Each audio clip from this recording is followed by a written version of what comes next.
В 20-30-х годах прошлого столетия в Крыму появились новые типы учебных заведений – школы первой и второй ступени.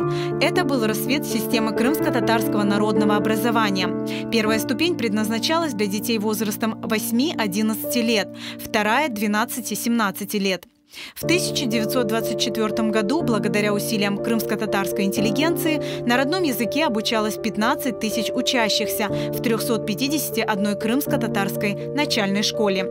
Всего в Крыму тогда насчитывалось 846 школ первой ступени. Значительно медленнее росло количество крымско-татарских школ второй ступени. В 1925 году их насчитывалось всего 14. К концу 30-х годов, после введения в Крыму всеобщего начального обучения, позже обязательного 7-летнего обучения в городах и в селах, количество школ уже увеличилось до 1258, из которых 427 было крымско-татарских.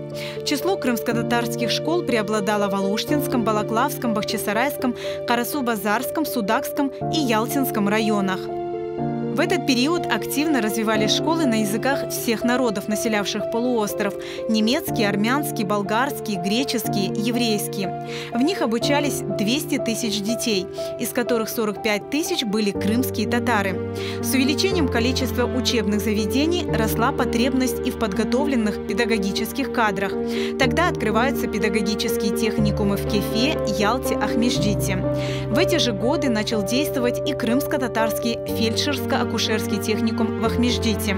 Всего в 1930 году в школах Крыма работали 8860 учителей, из которых 18,5% были представителями крымско-татарского народа.